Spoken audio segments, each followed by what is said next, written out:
12th of October.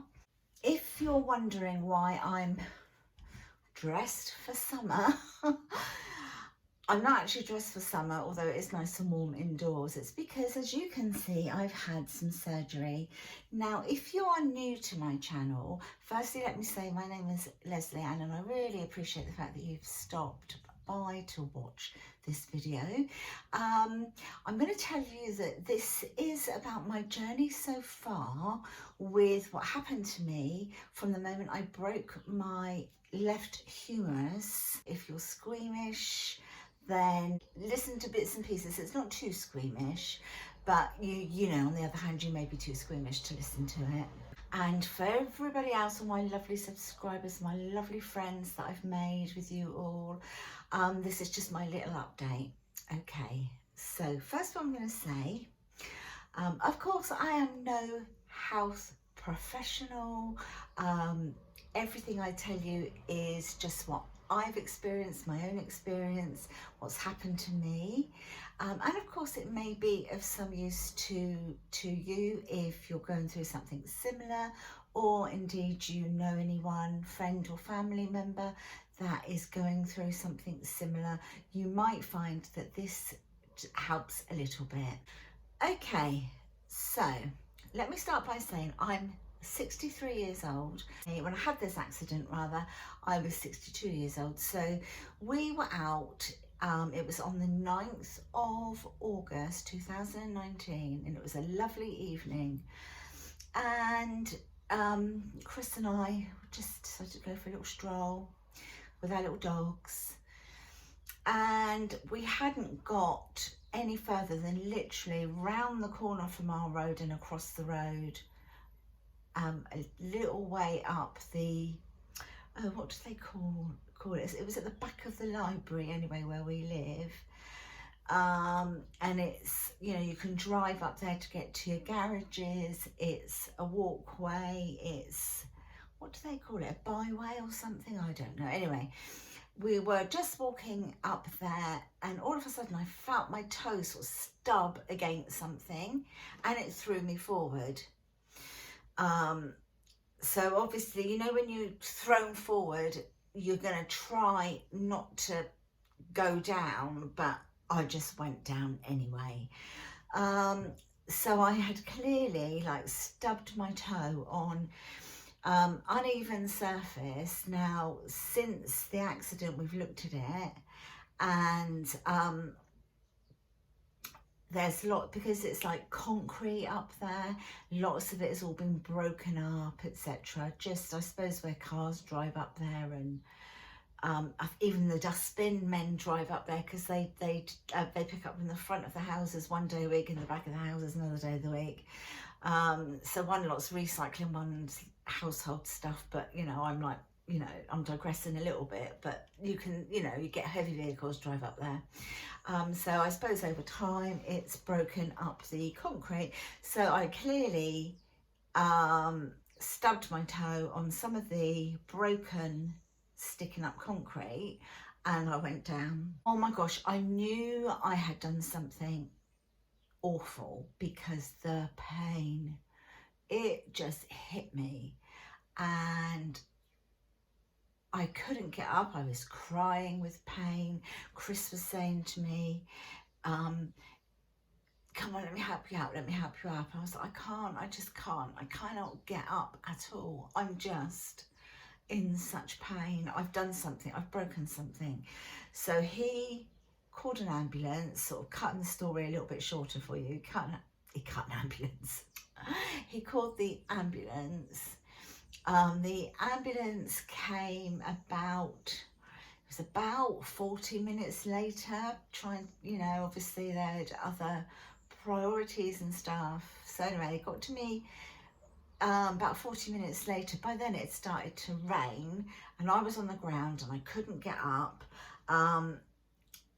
And one of there's some flats that are like at the end of the cutway, and obviously one of the guys in one of those flats must have seen me on the ground, and he came out with a blanket, bless him, and put the blanket over me. Anyway, cut a long story short, the ambulance came and they could see straight away what they thought the problem might be, and they were giving me gas and air to try and get me up. I still couldn't get up. It was so horrendously painful. So then with me being on gas and air, they tried to sort of move my legs into a position so that I was like in a sitting position on the floor, and then with sort of Chris and the two paramedics, they could sort of get either side of me, and Dave, actually our next door neighbour, he drove by and could see us there, so he brought his car back with his family, and then he walked round to us to see if he could help. And all I can remember is saying to David, I feel like I'm going to blow off, David. I'm so embarrassed. I'm going to blow off. And he was like, just blow off. You need to do it. Just do it. Thankfully, they've got 3 children. He's been present at the birth. He knows what it's like to see a woman on gas and air. Oh, anyway, bless him. Eventually they got me up and into the ambulance, and of course off we go to the hospital. Then I'm x-rayed, or the rest of it, given really strong painkillers because of the pain, then x-rayed, and then they came back to us and she said, have you seen your x-ray? And we were like, no. And she was like, so the nurse was, it's a really bad break. So I'd broken my left humerus, and it was like so you've got your bone that goes down, and mine was like fractured like spirally, so it was like more than one, and it had like 5 pieces, but they were all like spiraled, if you know what I mean. So anyway, they kept me in overnight, and surgeons came to see me with a plan to operate in the morning. Of course, I was given some pain medication to try and help me to sleep. And then in the morning, the surgeon came back to see me to say that he had had a meeting because they tend to have their meetings in the morning, don't they? They'd had another meeting and decided that they wouldn't do the surgery because I have other health issues. I have rheumatoid arthritis. I have a lung disease where the arthritis actually gone into my lungs, so I have a lot of breathing troubles, and I wasn't quite stable enough for them to be able to. They did a risk assessment and decided that they didn't want to operate then. So what they decided to do was to put me into an arm brace, and it's not this sling that I'm wearing now. It was a black arm brace, and it had lots of metal rods in it to hold it securely. And so they said they wanted to try to see if it would heal naturally. And the idea is this brace would pull so you'd have your hand, so say it was this hand, up high like this, and the brace would pull your arm down like this. So what they hope is that the weight will push all those bones back together, pull them down together, and then try and let nature take its course, and hopefully your bones will heal. Then it got to, and so I was having like monthly x-rays up at orthopedics. No, nothing was changing. In fact, what happened was my bones did start to heal, but not together. They were healing at the end of each break, which meant they then became individual bones. So they were no longer part of the long humerus bone. They were lots of bones. And what they were doing is they were just like running free in my arm, if you like, because if I moved my arm, I could feel the bones were moving backwards and forwards. They were grinding. They were getting stuck. It was just horrible. And also because I didn't have anything from the elbow up here. I was okay from wrist to elbow, but beyond elbow to up here, there was nothing attached. So my arm was going into all different types of positions. I will insert a picture here for you. Yeah, my arm was going to all different positions, honestly, and the bones would get stuck and I'd have to try and push them back. And when I tried to, you know, like when you push on your hand, it just used to make me feel so sick, because if I put any pressure on my left hand, all my bones would just, everything would just float away from me. It was awful. That used to really make me feel quite ill. So if you can imagine, if you had like a handful of sticks, say 5 sticks, and you pick them up and you drop them down, and then you pick them up and you drop them down again, they would land in a completely different place the second time than the first time. And so every time I moved my arm, this is what was happening. So the bones were, I had one sticking under my arm in my ribs. It was awful, actually. But it was weird as well, because the pain side of it actually almost gone as time went on, because of course the bones had healed, they just had not healed together. Of course I couldn't be left like that. I had an arm that just was not working, couldn't use it. It affected my life. I wasn't able to drive my car. I wasn't able to hold my newest grandson. There was such a lot I couldn't do, even cut my own food. I've just used a fork all the way through, even still right now. What else? Do my hair properly. There was so much I couldn't do. I could only wash one side of my body properly. Always had to get my husband to help me. So I was all right doing this side, but when it comes to doing this and trying to do it under my arm, I had to like a monkey does, like that, you know, when they have an itch and everything. Oh my gosh, it was awful. Anyway, so then on one of my hospital appointments up at the orthopaedic department, the consultant there that I saw that particular day said, do you know what? He said, you're going to need specialist surgery. He said, a lot of our surgeons here cannot perform the surgery for the state of your arm now. But we have got a surgeon here who does all our trauma, incredibly difficult surgeries, so I would like to refer her to you. So as time went on, I had my referral within a couple of weeks for her, Miss Lewis, and she's an amazing surgeon. And the first time she saw me, she was like, I cannot, she said, it beggars belief how your arm has been left. She wasn't very happy. However, you know, what's the point in looking back? There isn't any, is there really? So she said, okay, she said, I'm going to get you in for surgery. This is what I plan to do. Pre-med stuff done, my bloods, etc. And I had a date for the 20th of March 2020, day before my surgery. I had a phone call to say I couldn't have it, COVID had hit. I was like, do you know what? Well, you know, I obviously wasn't meant to be there at that time, right?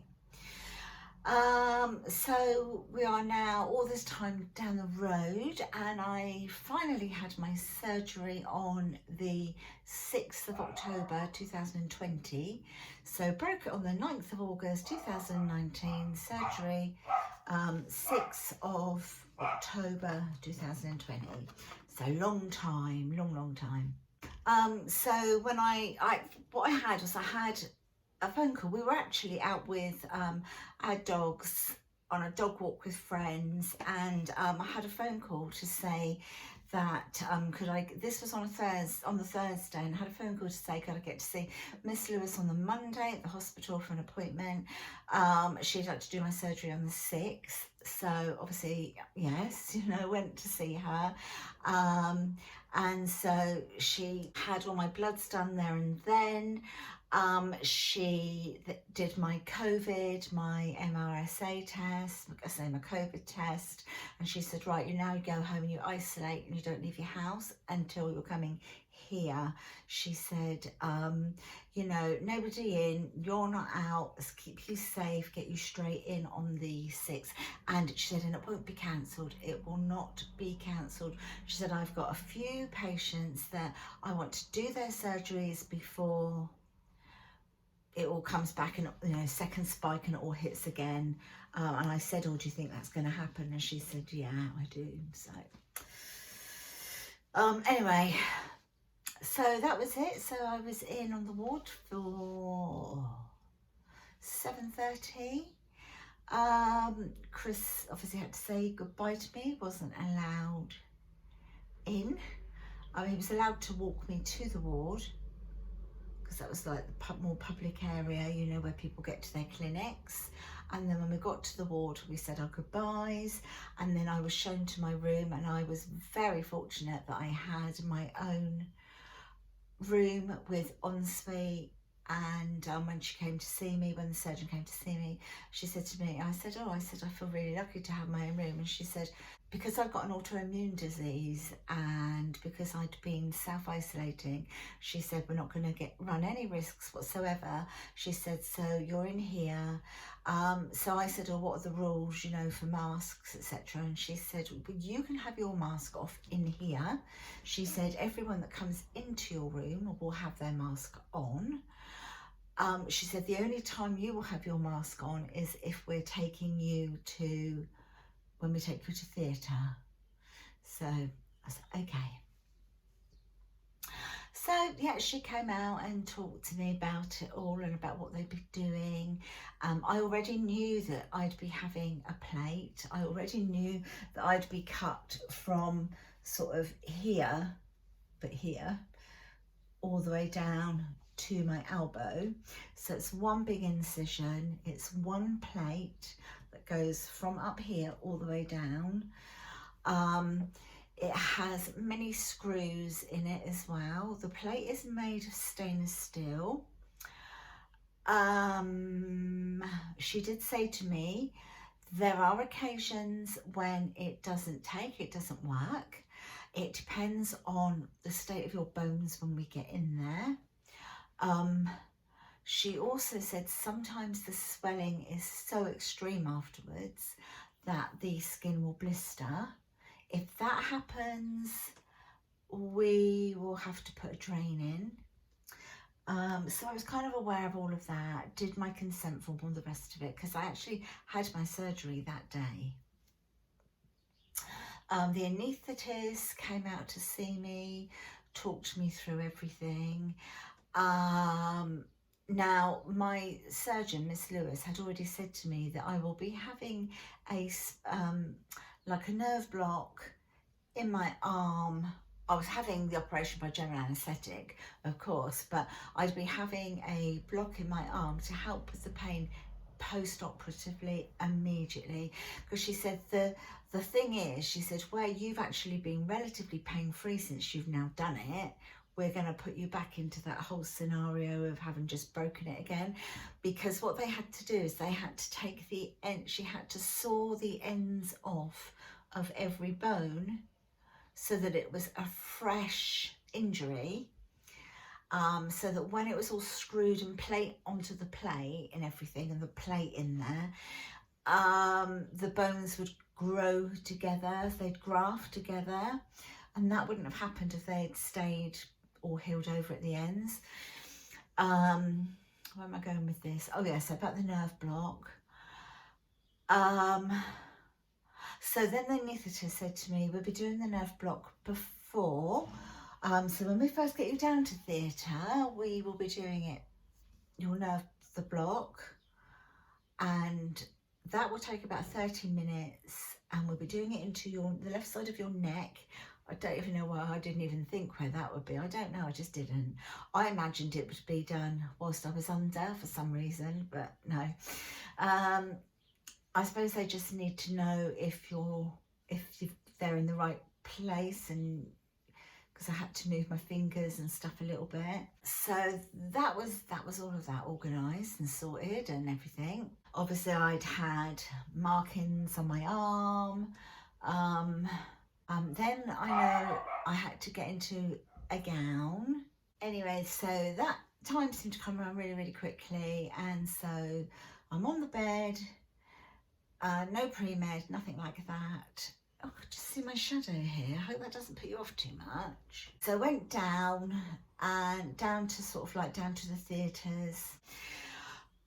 So I was put in what they called like it's like a holding bay, and I was talking to one of the theatre staff that came up to get me, because two ladies came up to get me. One sort of like got on and did some chores, the other one was sat with me talking to me, and we were having a good old chat, and she was saying, you know, if ever I had to choose which surgeon I had, I would choose her. She said, you've got an amazing team. Now, I knew it took a while for them to get my team together because of all the specialist things going on with my lungs, etc. I had to have a certain team there that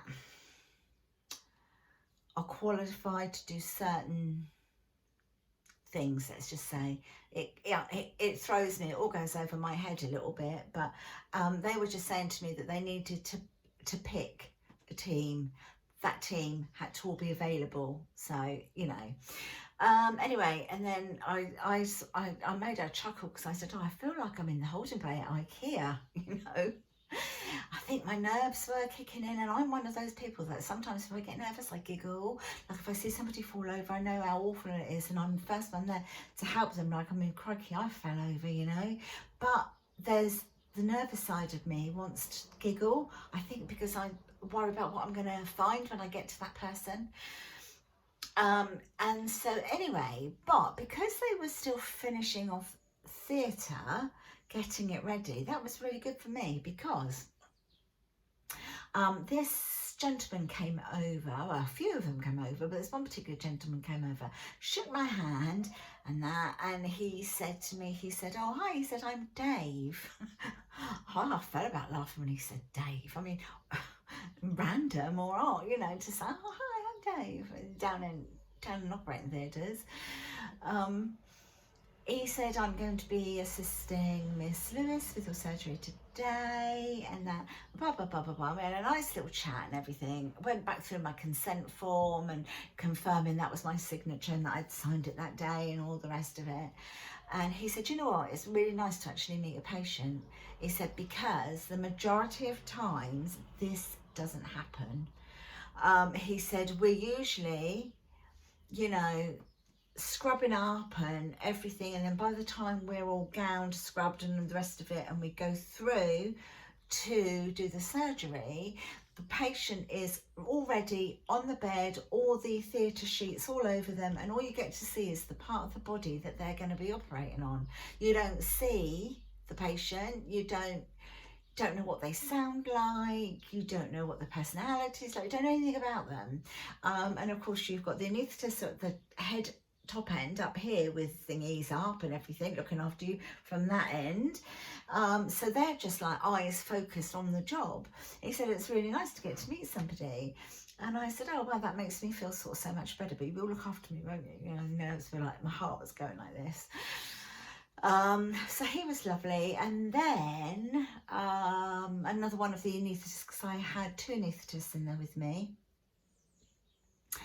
And this particular anaesthetist was a gentleman, and he came out and he said his name was Ken. So I was talking away to Ken and everything. Anyway, so then the time came for me to actually get my arse in there and get into theatre. So in we go, and I sort of get up on the bed, and he said, okay, he said, right, well, first of all, what I'm going to do, and when the first anaesthetist came up to my room to see me, I had to move my head about so she could see that I could freely move my neck sort of in this position so that they could do the block here. So he said, all right, I'm going to sort of tilt you a little bit onto your right side. He said, if you could move your head over to the right. And he said, I'm going to start to do the block. He said, first of all, we're going to put a little spray on it, which is probably a cooling, numbing spray, probably kills germs, all the rest of it. Then we're going to go in with a local anaesthetic, and then we're going to do the nerve block.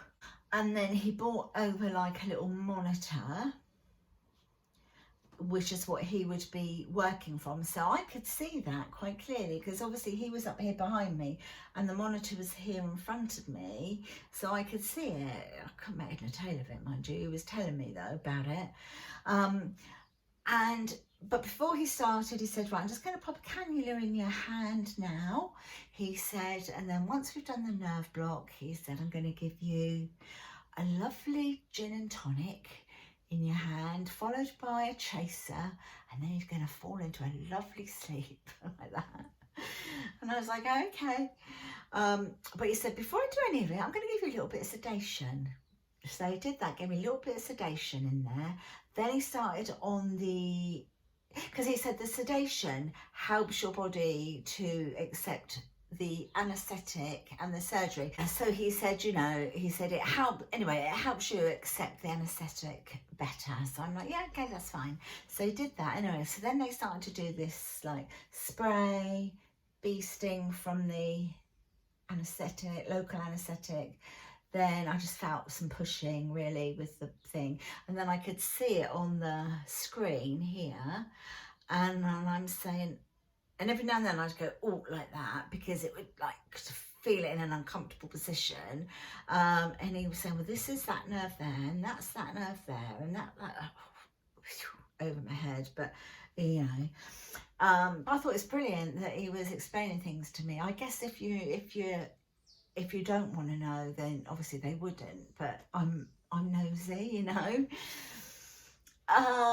And then of course the sedation had started to work, and I'm like, I'm a good drunk. If ever I've had a good drink, I'm not a miserable one. I love everybody. I want to cuddle everybody and be your best friend. And I was a little bit like that, and I was worried. I kept saying to Ken, I'm so worried about you, Ken, because, you know, have you got Barbie? Is Barbie your girlfriend? And in my mind, and thankfully they were laughing. They were laughing. I was laughing because they were laughing. I had no idea what I was laughing at, really.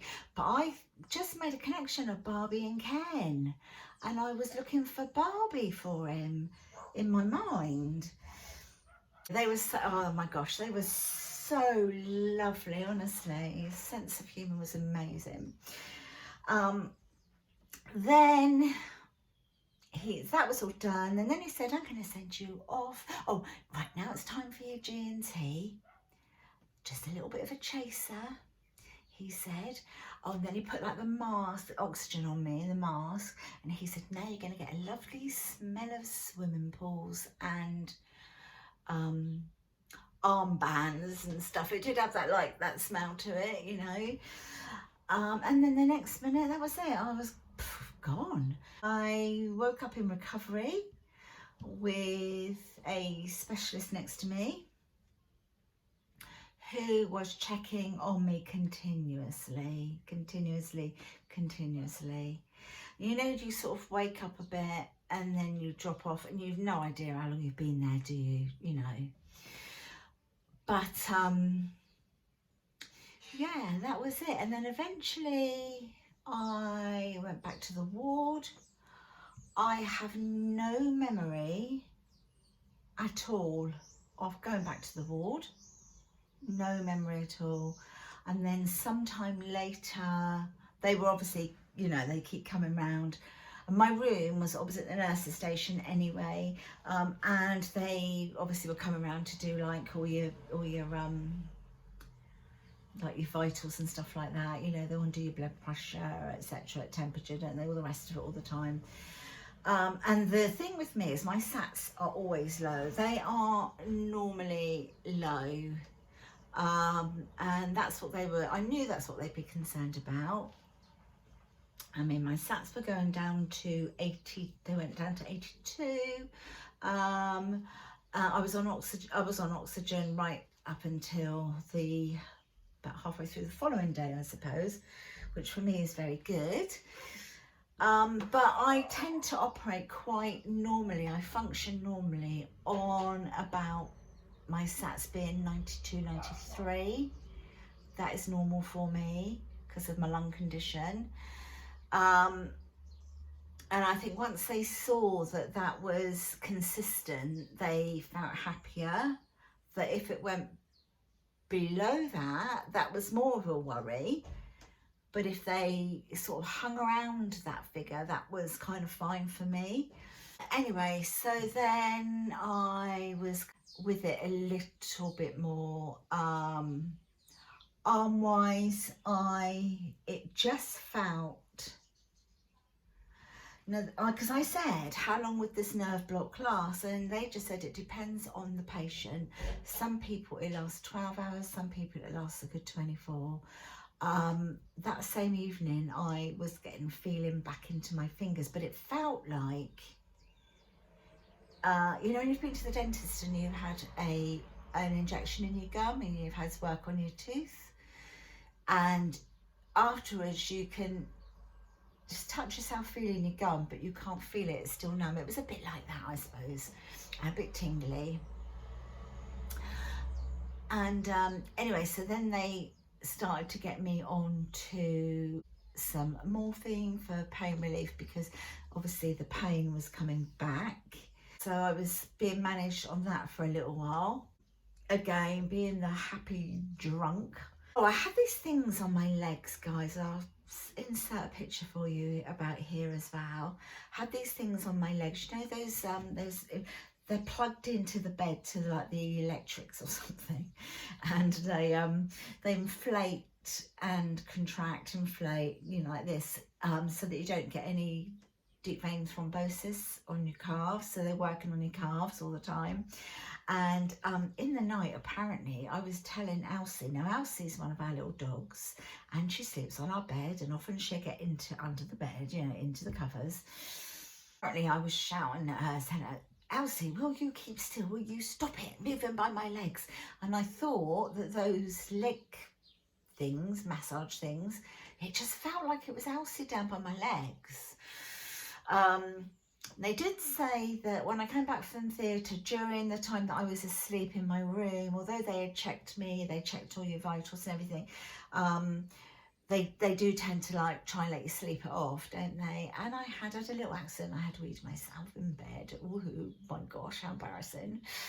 But that is neither here nor there. They don't care, do they? And to be fair, I didn't even care. They were going, oh, you just had a little wee. And I was like, oh, sorry. And then the next thing I know, I'm being like, oop, over to the side, and they're like giving me a wash and changing my sheet, and within no time at all I was sorted. So yeah, that's it. Basically, that was how the operation went. Later on that day, I had a cup of coffee. They offered me food, and no way could I just could not stomach anything. I had been throwing up, which is something I do after every anaesthetic. It's just something. They give me anti-sickness and stuff, but it seems to make no difference. It's just something that, how my body reacts to it. So I'd been throwing up a bit. But I had drank a cup of coffee later on that evening. I was in and out of sleep. Of course, Chris couldn't come and visit. They weren't allowed. You weren't allowed visitors. But he kept in touch with them on the phone, and a bit later on that evening I just sent him a message to say I'm okay. I know I'd phoned some of my kids as well, spoken to Chris. They were like, Mum, you're off your face. Yeah, so that was it really in a nutshell. I tell you what, 3 o'clock was, I got hungry about 3 o'clock. One of the nurses, before she went off day duty, before the night shift came on, she said to me, I'm going to pop a tuna fish do you like tuna fish? I said, yeah. She said, I'm going to pop a tuna fish sandwich, she said, in the fridge for you. If you get hungry at any time, just ask for it. 3 o'clock I got hungry, so I waited until the nurse came in to do my pulse and blood pressure and, you know, all the rest of it again. And I said to her, I said, oh, one of the other nurses popped tuna fish sandwich in the fridge. Would you mind very much if I had it? I'm so hungry now. So that was all good, wasn't it? So she came back and there was a little brown lunch bag, little paper bag, and there was my sandwich in there. There was a yogurt. There was a pack of 2 digestive biscuits, and just a little tiny thing of pineapple juice. I couldn't face anything else. My gosh, that sandwich was the nicest tuna fish sandwich I've ever had, let me tell you. But didn't it take some eating? My mouth, because of the morphine and everything, was so dry. Can you like that? You know, your mouth's all dry, you can't. And it was wholemeal bread. And I drank gallons and gallons of water. They were just filling up my jug, filling up my jug, filling up my jug. I drank so much water in there. And every time I ate a mouthful, I couldn't swallow it. And I thought I'm going to choke, so a mouthful of water. But it was always that lovely. So that's it really, guys. So that's how it all went for me. Now my surgery took just over 6 hours, 6 and a bit hours. I was in actual surgery. I was out of action obviously the whole day. I knew it was going to be a long one because I knew it was a complicated break, and I knew she did say there'd be a lot of blood loss. There would be due to the fact that they had to take the ends off the bones. A lot of work involved, let's just put it that way, shall we? And obviously my wound, my cut is all along the front of my arm, and obviously it was open, so they've had to go through muscle and obviously lift certain things out of the way so that they could get the plate in there, and obviously whatever they put that in with, and they cement it as well, don't they, and screw it. And I've got screws going all the way down my arm to secure the plate. This up here has been giving me the most pain. Up here I've got the plate is screwed into the ball of your shoulder socket. I think that's probably what's given me the most pain, because that's probably the thickest part, isn't it? I will insert some photographs here for you to see an x-ray of what that looks like now it's in my arm. Now, what I'm going to say to you now is, before I had this done, when I knew I was going to have surgery, what do you do? What do you do? I Google things, right? So I Googled and I YouTubed a lot of videos to see what people were like recovering post-surgery, early days post-surgery of, you know, their broken humerus fracture, for the repair to that. And I saw some horrifying stories, and there was one that I saw that filled me with confidence, let's just say that. Most of them were people saying it was the most painful thing I've ever done. It was as painful as when I first did it. I wished I'd never had it done. I wished I'd just left it and stuff like that. It didn't fill me with a lot of confidence. And I even said to my surgeon, like the day when I came home, incidentally, I came home late on the Wednesday. So I was in Tuesday, had my surgery Tuesday, and I was out on Wednesday. Now, I was obviously recovered enough to be able to come home. Also, they don't want you to hang around in hospital. I don't want to be hanging around in hospital for obvious reasons right now. And my surgeon said to me, how do you feel in yourself about this? Is it what you expected? And I said, you know what? I went into it thinking it would be the worst case scenario, that I would experience maybe even more pain than I did when I first broke it. And it hasn't been that. I said, maybe because I expected that. I don't know, but it hasn't. It wasn't anywhere near as painful as when I did it. That's not to say it isn't painful, because it is, but it's a different type of pain. For a start, now I've got the plate in here, and everything's all, bones all been screwed to it and everything. My arm's not all floppy moving around and bones all getting stuck in different places. It's it's where it should be. Everything's fixed into place. I can, if I wanted to touch something with the palm of my hand on this hand, I can without it traveling and making me feel sick, because of course everything's fixed and in its right place. So I just wanted to say, if you or anyone you know is about to, or in the future has to go through this type of a surgery, please show them this video, because I'm going to give you a more positive outlook to it. For me, it's been something that I've been wishing and willing for about, what, 14, 15 months, something like that, just to get my life back. Yeah, it's uncomfortable. It's going to be, I've had, just over 6-hour operation. I've had a lot of work done in here. But it's all good. I am just so grateful. I'm so grateful to Miss Lewis, who I would advocate as such an amazing surgeon, and I am so glad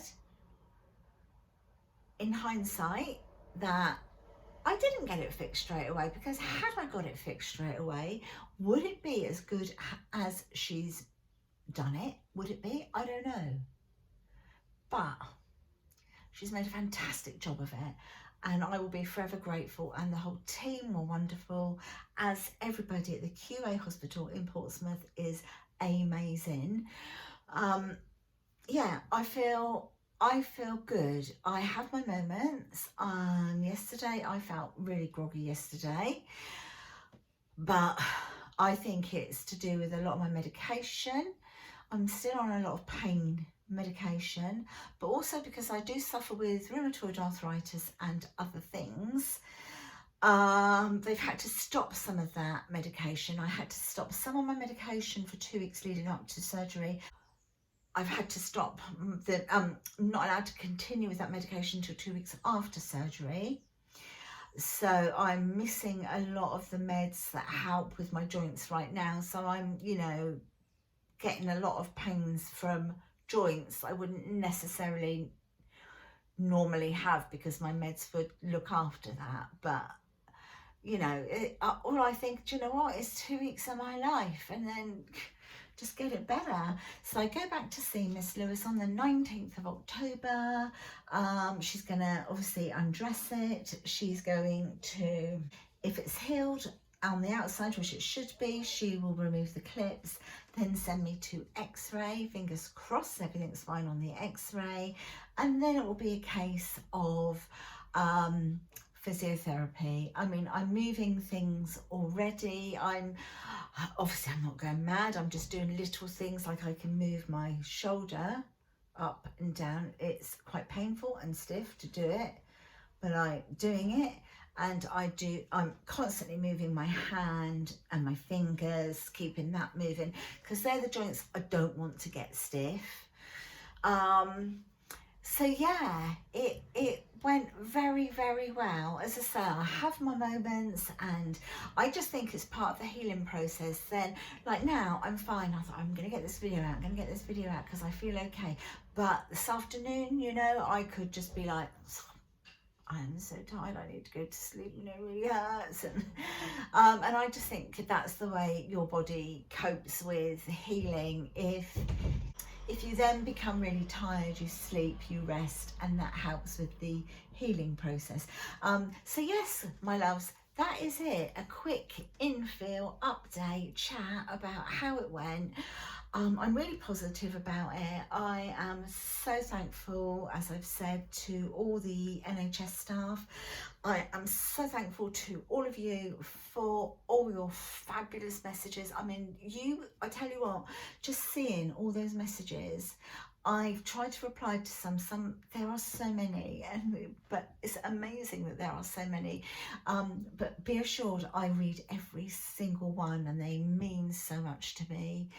I've received beautiful gifts from some of you as well. I mean, you have no idea what that means to me. No idea. I feel like I'm sharing this, like I'm sat down in the room with you. I'm having a good old cuppa, and you're saying to me, come on then Leslie, how did it go? And I'm telling you, you know, that's what it feels like. It feels like natural now.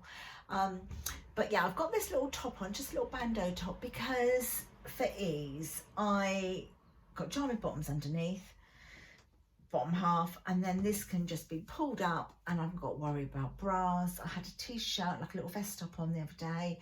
That was a little bit more difficult to get on and off, I have to confess. So I'm just taking the easy route to, yeah, personal care at the moment.